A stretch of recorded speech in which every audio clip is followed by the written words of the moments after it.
പ്രൊമോയിൽ കണ്ട ആ ഒരു വഴക്ക്, അതിന് പൂർണ്ണമായ ഉത്തരവാദി അനുമോൾ മാത്രമാണ്. ജിസേൽ നോൺ വെജ് കഴിക്കില്ല, ജിസേലും ശൈത്യയും. എന്നിട്ട് ഉച്ചയ്ക്ക് അവർക്ക് വേണ്ട രീതിയിൽ ഫുഡ് കിട്ടിയില്ല.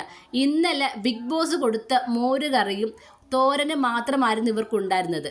ഫുഡ് വേണ്ട രീതി കഴിക്കാൻ പറ്റിയില്ല. അതുകൊണ്ട് വൈകിട്ട് എന്തെങ്കിലും ഒരു സ്നാക്സ് ഉണ്ടാക്കിക്കോട്ടെ എന്ന് ജിസേൽ ചോദിച്ചു. ഇതിന് ക്യാപ്റ്റനായ ശരത്തും ആര്യനും പെർമിഷൻ കൊടുത്തു. ബാക്കിയുള്ളവർക്ക് സ്നാക്സ് ഉണ്ടാക്കാനായിട്ട് നിവിനും കിച്ചണിൽ കയറി. ആ ഒരു കിഴങ്ങിനകത്തുനിന്ന് പകുതി കിഴങ്ങ് മാത്രം എടുത്ത ഒരു സ്നാക്സ് ജിസേൽ ഉണ്ടാക്കിയാൽ അവിടെ പ്രത്യേകിച്ച് ഒന്നും സംഭവിക്കാൻ പോകുന്നില്ല. ക്യാപ്റ്റനായ ശരത്തും ആര്യനും സമ്മതിച്ചിട്ടുണ്ടെങ്കിൽ പിന്നീട് എന്തിനാണ് അനുമോൾക്ക് മാത്രം എത്ര പ്രശ്നം? അത് ജിസേൽ ആയതുകൊണ്ട് മാത്രമാണ്. ഓക്കെ, ശരി, കിച്ചൺ ടീമിൽ ഇവർ തീരുമാനിച്ചിട്ടുണ്ടായിരുന്നു വേറെ ആരും കയറി ഫുഡ് ചെയ്യണ്ട, ജിസേൽ കയറി ശരിയായില്ല. ഓക്കെ, പക്ഷേ അനുമോൾ പറഞ്ഞ വാക്കുകൾ, പുറത്തു പോയ ഒരു പെൺകുട്ടിയുടെ ജീവിതം വെച്ചിട്ടാണ് അനുമോൾ കളിക്കുന്നത്. ജിസേൽ ഉൾപ്പെടെയുള്ള മറ്റെല്ലാ സ്ത്രീകളെയും അനുമോൾ നിരന്തരം ഇതുപോലെ മോശമായിട്ട് പറയും.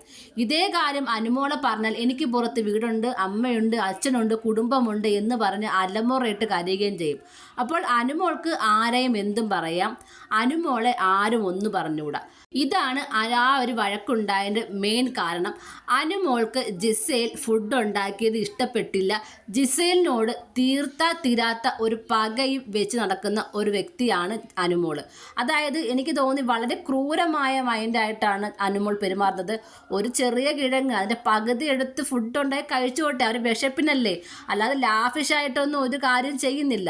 അതിനെ പോലും ഇങ്ങനെ ചോദ്യം ചെയ്യണമെങ്കിൽ അത്രയും ക്രൂരമായിട്ടുള്ള മനസ്സുള്ളവർക്ക് മാത്രമേ പറ്റൂ. ഇതൊരു ഗെയിം ഒന്നുമല്ല, പേഴ്സണൽ ഗ്രഡ്ജ് മാത്രമാണ്.